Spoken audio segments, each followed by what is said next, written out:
the folks from Ennead to come, although I guess you guys have been on this call for a little while now. Sorry that we didn't have that worked out a little bit better. But anyway, if as part of my report, you could give a report about what you've been up to and with the community center. I guess Jarrett, are you or Don, you're going to. Sure. Do you know all of our town council members? Not everyone. We've met quite a few people. I see a lot of familiar faces, but I don't think everyone. Yeah. So Jarrett and Don are the people who are really leading the effort for the community center scoping and planning. We can't forget Elodie. No.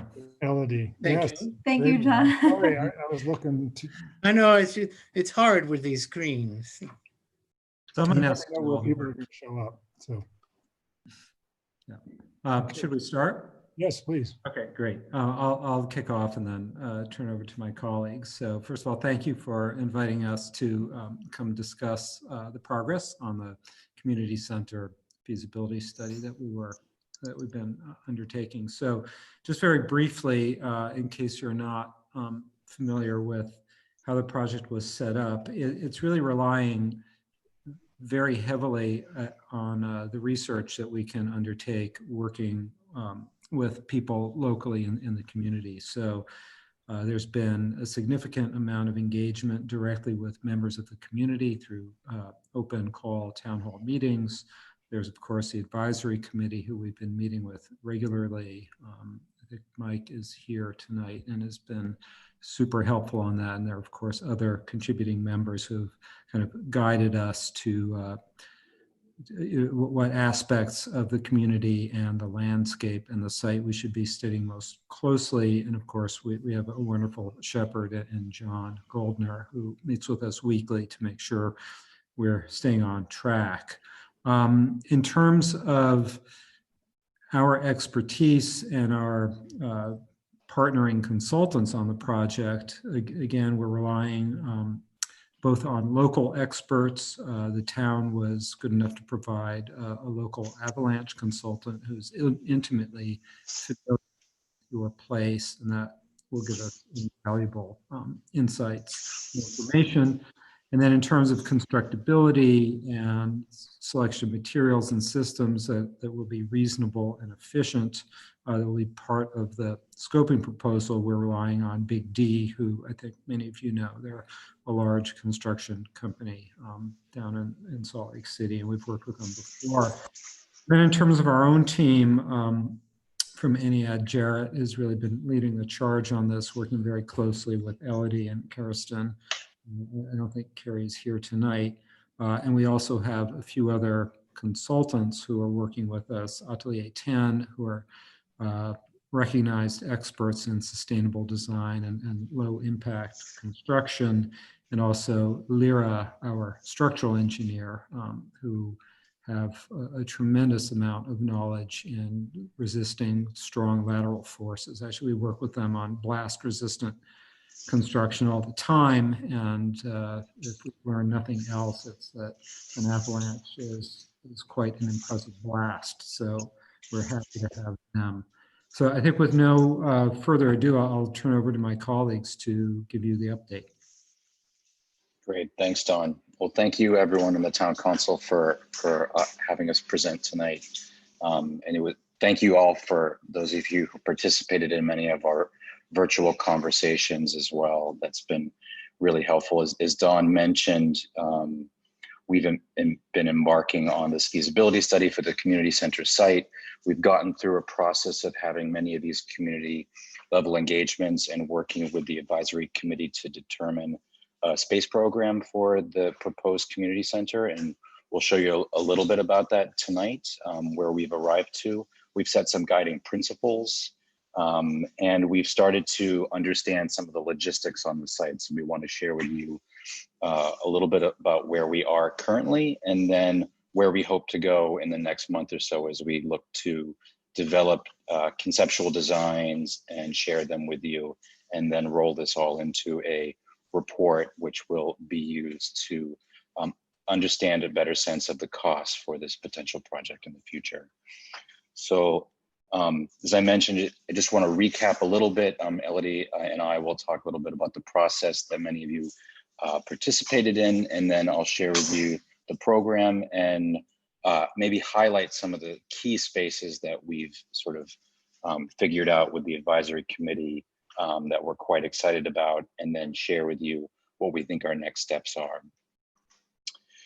So just as a highlight, we approached a multi-pronged community engagement process. We wanted to both speak with everyone, all given circumstances, we had to do this virtually. That's not the way that we would usually do this. We would much prefer to be there in person and have these conversations. So it's been a learning curve for us as well, doing this remotely, but thank you all for your patience. So we started in the middle of July. We wanted to make sure that we were reaching a very broad audience, as well as to talking to people one-on-one. So Elodie designed a website, www.altacommunitycenter.com, that is used to post resources to let everyone know who we are, what we're up to, where we are in terms of the process, schedule events, and then it also has a survey function where we can ask questions. And we've used that to help guide us as well. And many of you participated in our small group virtual workshops where we spoke to different members of the community and talked about aspirations for the community center and started to unpack some desires and needs for different programs. And then we had what we call a virtual open conversation where we talked sort of thematically about different aspects of the community center based on what we had heard, and we gathered more details. Elodie, do you want to share who we heard from? Yes.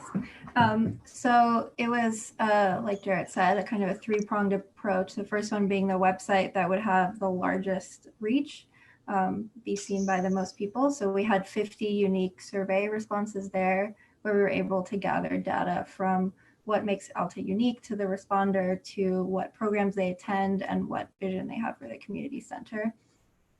We also had 33 small group participants who came and were able to talk to us in more length about their desires for the community center, and 5 additional new voices we heard at the open workshops.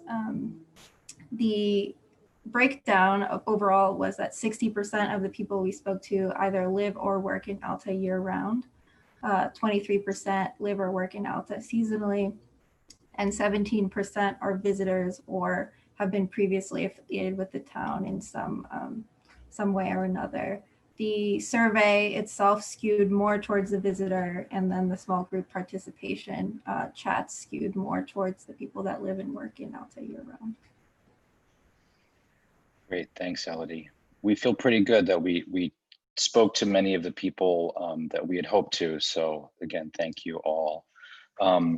Based on all that we heard and in our conversations with our advisory committee, we developed what we're calling a set of guiding principles for the community center, which are sort of big umbrella sort of brackets that help us define what the community center wants and needs to be.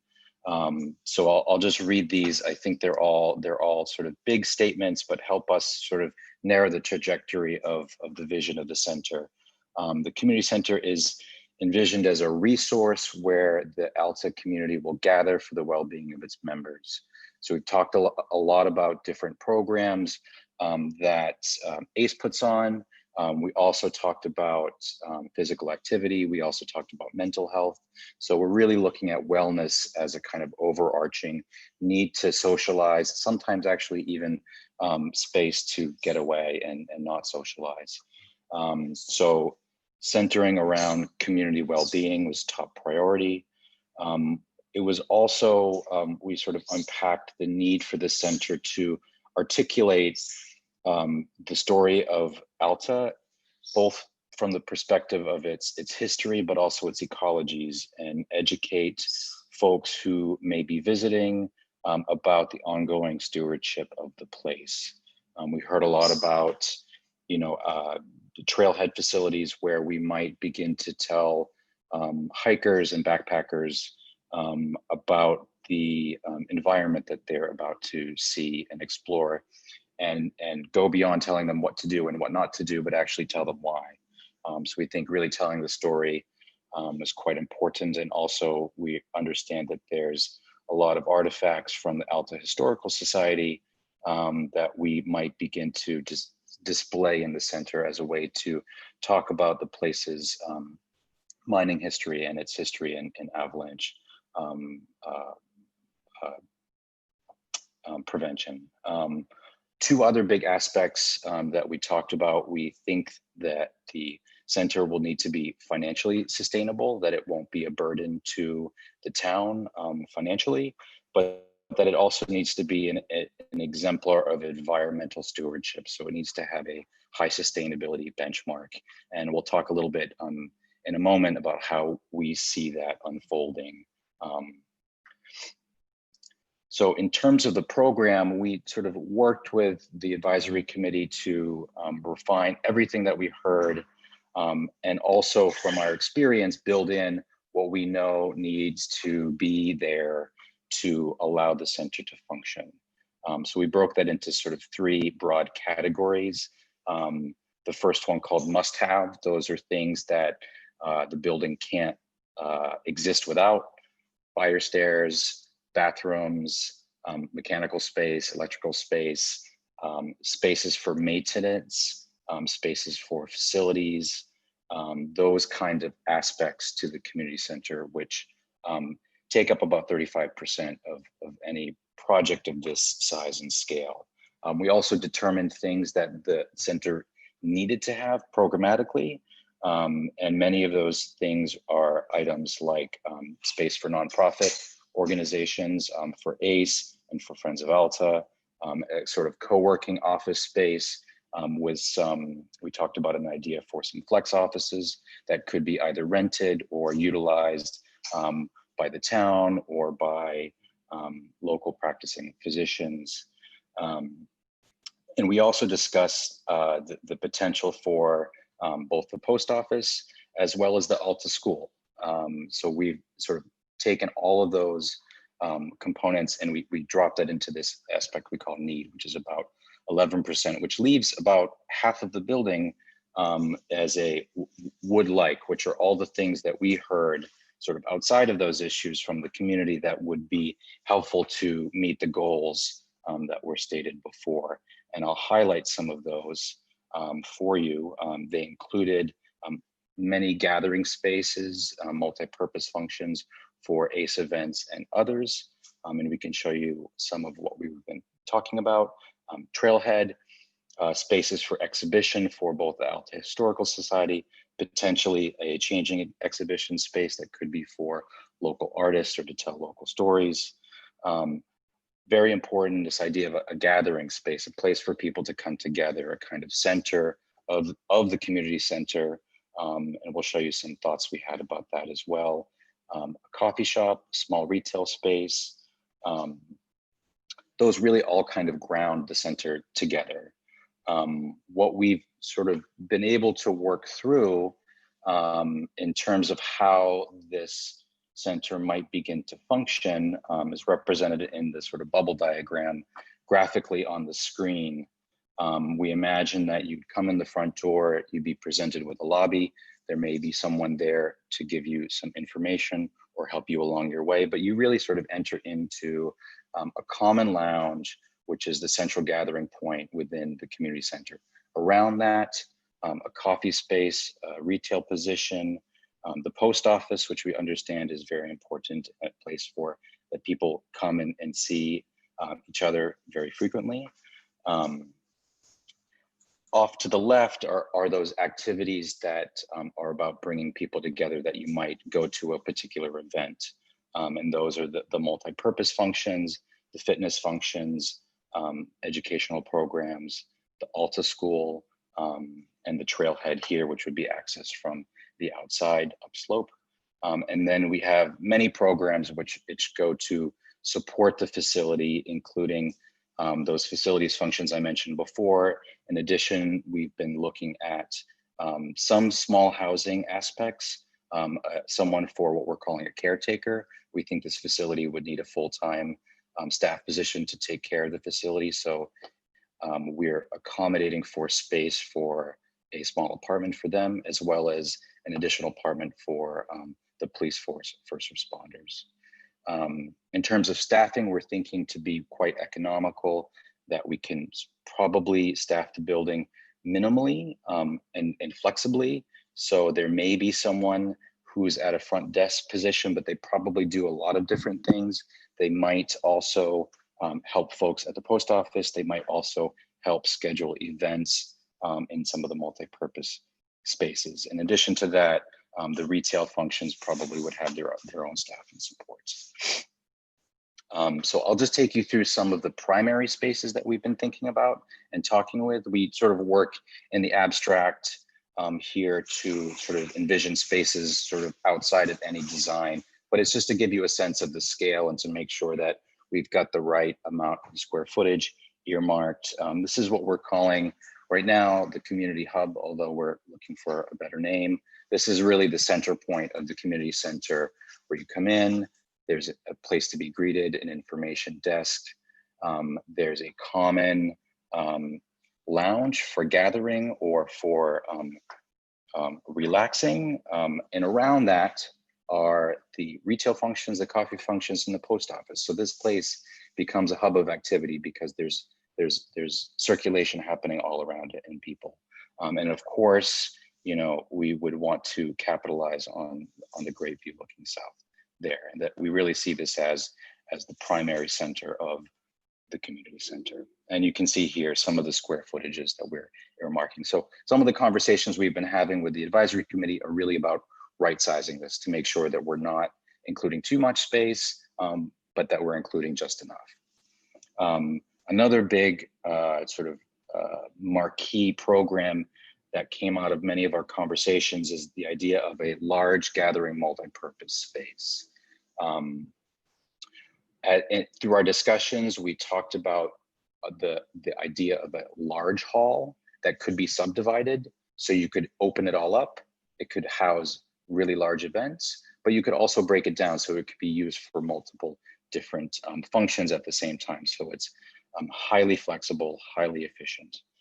Here you can see we've started to sort of right size this currently. It's at 4,500 square feet. For reference, Our Lady of Snows, that central gathering space, is about 1,300 square feet. So this would be a little over 3 times the size. But what it does is it gives you the opportunity to open it all up, to have a very large gathering, or to break it down. And here, this is just an example. We've shown this as a lecture format in the center, which would seat around 175 people. So this might be for a film screening. Here, we've just shown it as ping pong tables and a kind of active lounge space. And on the other side, a larger gathering or a conference for 60 seats.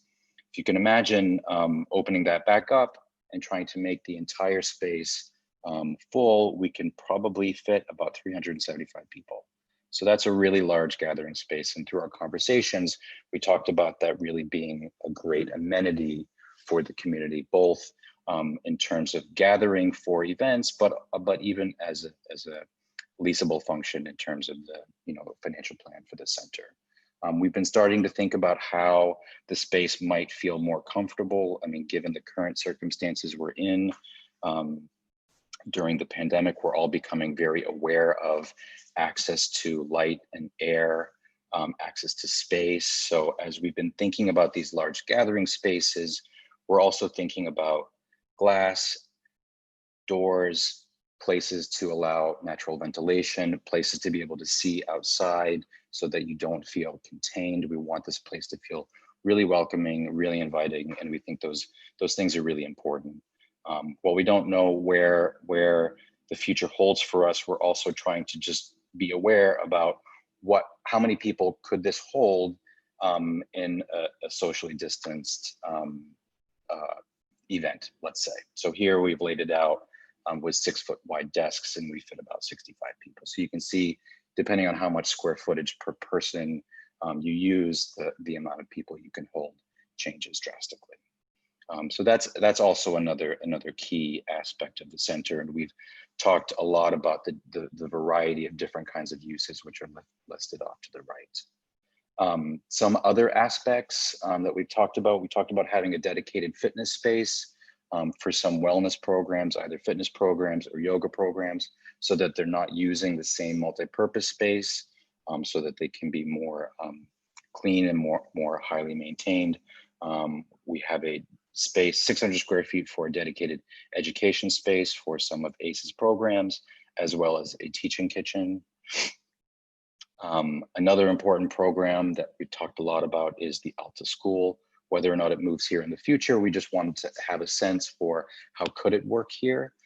So we worked with Nikki to right size the classroom to think about how it could work best for her and her students currently, and we'll continue to develop this, but currently we're holding about 1,200 square feet, which has a space for movable furniture, a small group area off to the side, while, because it is a one-room classroom, it needs to have sort of different areas within it to facilitate teaching different ages and different grades, a kitchen. We talked a lot about the synergies between the potential Alta School and a reading room. So we're sort of earmarking an adjacency there that the reading room might be located next door to the Alta School. We can see a lot of benefits to that, and also an outdoor space. Here, a kind of idealized reading room with some cute computer workstations, a common work table, and a lot of books and storage. Here, another unique aspect of the center, we think, is this idea of a kind of non-for-profit hub that is really, really flexible. So what we've been earmarking in terms of the program is an office for ACE, an office for Friends of Alta, but then two what we're calling flex offices, which could support other non-for-profits who want to come and sort of collaborate, or the potential for the town to use on an as-needed basis, or even the potential for it to be rentable and a revenue stream. We also talked about the need for quiet space potentially for some mental health counseling. So this would also be an avenue for that as well, kind of having some flex space that's not necessarily dedicated for one function or another, but could have a variety of functions. In this sort of suite, we also are thinking about a conference room space, some storage, and a common lounge. So those are the largest aspects of the program that we've been focusing in on. I don't think we're done. I think we're still refining those, and we'll continue to do so over the next month as we continue to have conversations. These things always work in waves. You sort of build and build and build, and you sort of you're able to make it better and better and better along the way and more specific. One other programmatic function that we've talked a lot about, which I'm sure everyone knows about, is a high need. It's parking. So we've been thinking a lot about this, especially given the location of the site.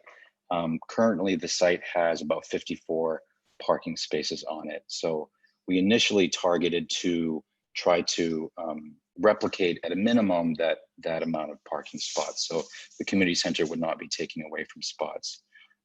We've started to think about a strategy which could lift the community center up one story to allow an on-grade parking deck.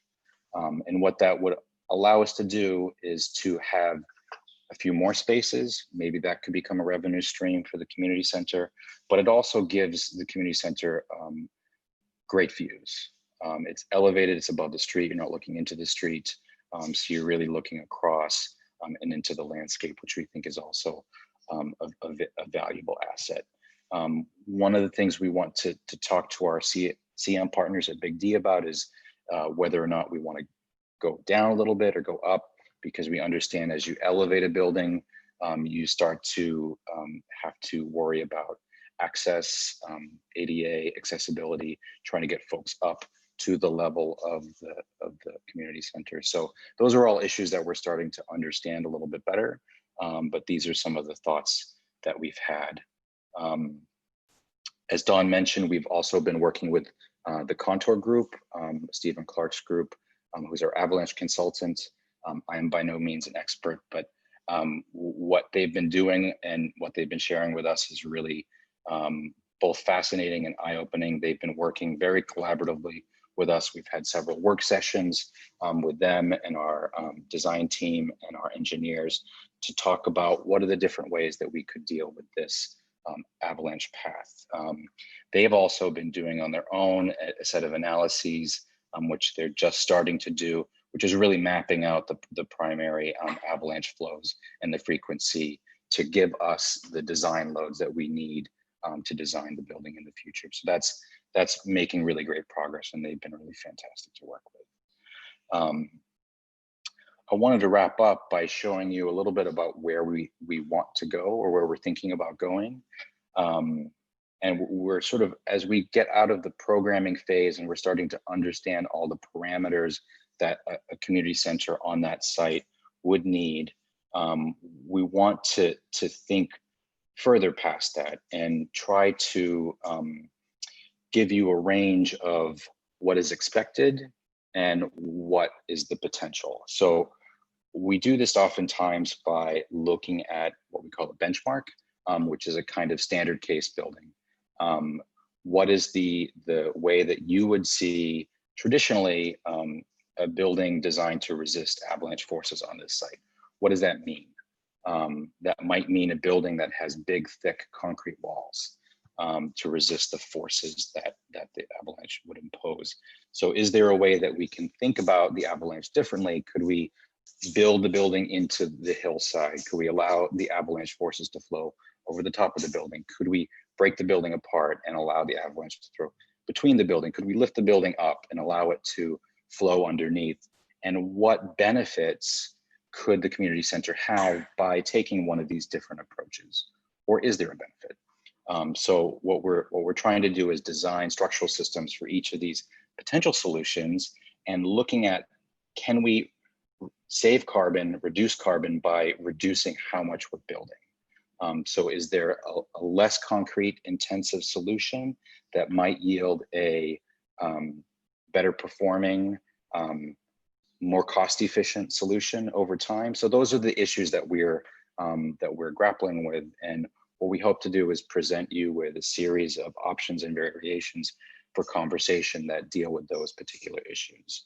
On the same spectrum, I talked about sustainability. We want to understand what a baseline case is. What do we need to do to get this building permitted from a energy code perspective? And then what does it mean to go beyond that? And can we define what it means to do better than the code? And then can we define what it means to go to even a net zero energy or a net zero carbon building and beyond? So some of the things that we're trying to do in this feasibility study is unpack what each of those mean for you, so that at the end of the study, you have a menu from which to choose from and a range of potential costs depending on where the project goes in the future. So we're excited to work through those issues more and share those with everyone. Our next steps, we haven't mapped them out exactly, but we're trying to work through the rest of the feasibility study by October, at the beginning of October. So we have a couple more meetings with our advisory committee. We're hoping to, at some point, schedule a dialogue with the community where we can share some of these ideas about design and structure and get some thoughts and feedback and opinion.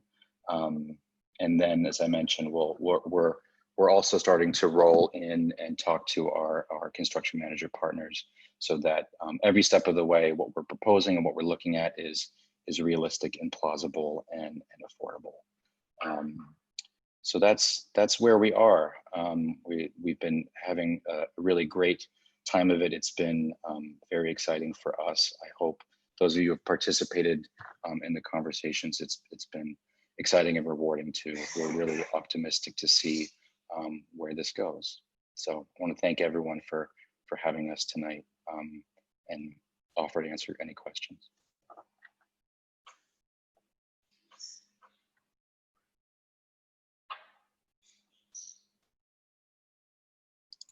Thank you, Jarrett. Sure. Let me let me see if there's a couple of short questions that we can ask you while you're here, but we do still have a few items on our agenda too. Okay. But thank you. I just forwarded a couple quick questions. I'm not sure if you're able to see them through the comments. Oh, Can I just sure. comment to the council that the comments in general is only private between the panelists, which are you. So the attendees, which we have none tonight, but they can never, they can't see those, just as a guide to you guys if you're trying to communicate with the public. Okay. Sure. Would you prefer we read them? Yeah, if you're trying to communicate with everyone, it's best if you speak, not make a comment via the chat. Yes. Great. I'm happy to read the question out loud and let my colleagues address it. So Sheridan Davis said, for the Ennead folks, would you share with us the participant numbers that are year-round residents of Alta? Thank you. Do we have that information, Elodie? Can we So distinguish who? I don't have that right in front of me, but I know it's about a third of the people we've spoken to. So about 30-ish people, I would guess, but we can dig into it and get back to you. Okay. And this again from Sheridan Davis. And as a follow-up, the year-round residents on your advisory committee, as well as the date ranges of gathering this information, just this summer, question mark. So, so I guess the question is, which of the advisory committee members are year-round residents? I'm not sure we know that, but John, why don't you list the advisory committee members? So the advisory committee members, Mike Mon is one of them, Tom Pollard, Nikki Lemire, Sarah, and Jerry Weil. Sarah Gibbs, sorry, and Jerry Weil. And if I think you all know them. Maybe Jerry is somebody you might not know as well as everybody else. He lives in Blackjack. He's retired psychologist from, I think, New York. And as soon as he retired, this is where he came. He came here whenever he wasn't working, but when he stopped working, this is where he moved. You know, they had a place in Alta for decades, I think. Yes. And, you know. and the other part of the question was, I guess, when did we start collecting information? Elodie, do you remember roughly when we launched the website and started? I believe it was what did you say, Jared? July? July, yeah, it was the middle of July, so July 15th. Yeah, so That's that's when we started. So that's been the most open and public forum, but there have been kind of ongoing engagements using video channels like this with various groups and individuals. Also ongoing, I guess, through the summer. Yeah, we had asked the advisory committee to give us a list of folks that they thought would be interested in participating. And they curated a list for that we reached out to. So we reached out to over 120 people, and those folks who responded were the ones who participated. Okay, and You. Yeah. that was the two questions, at least the ones that I could see in the chat window. So if there are others that, you know, any other questions or comments that anyone wants to make? Well, I would like to say just the one thing. It's like it was important for you to do this with the council.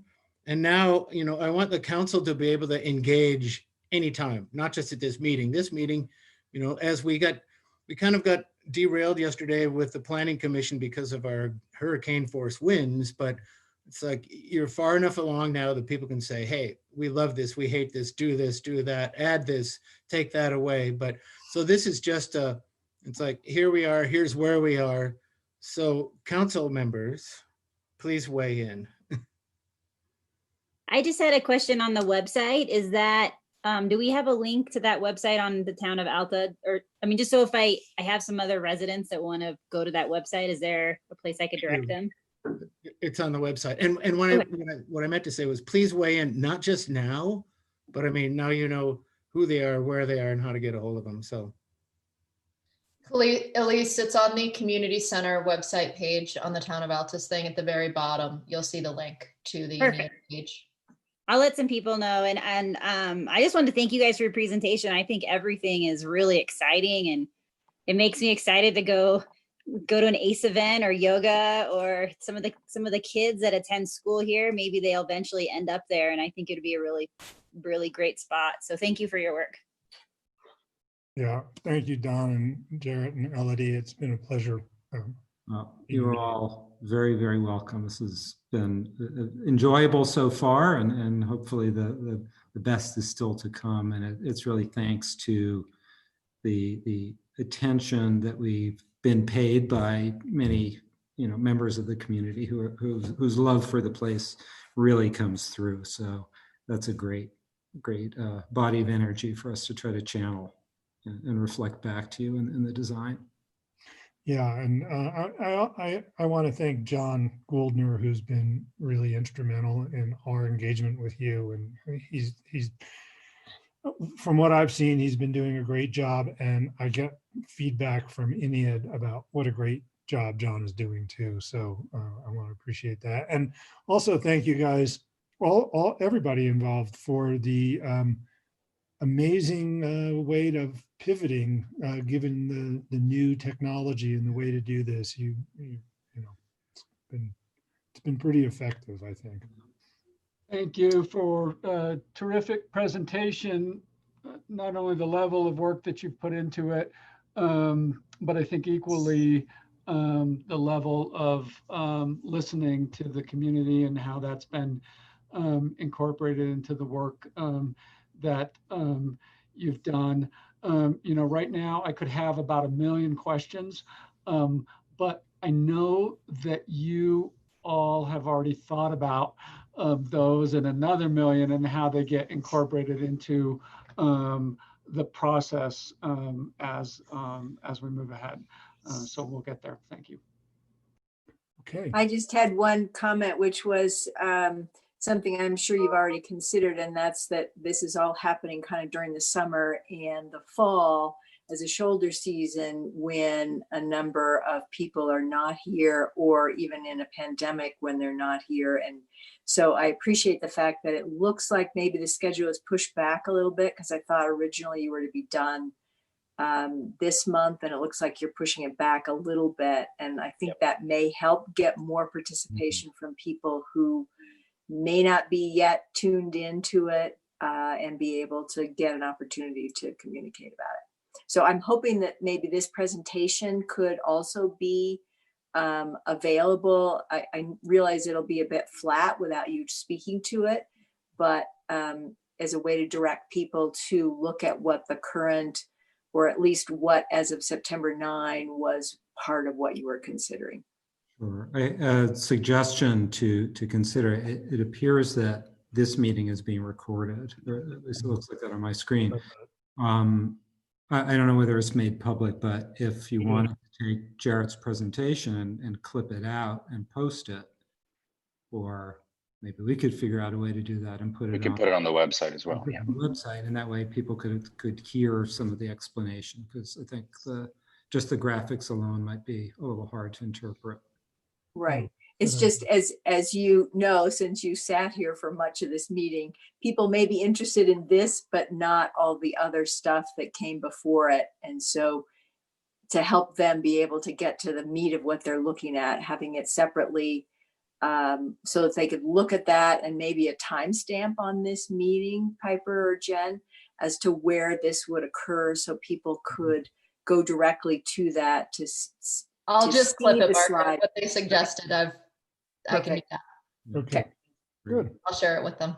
We're certainly eager to hear as many voices as we possibly can to help us think about how to resolve the design.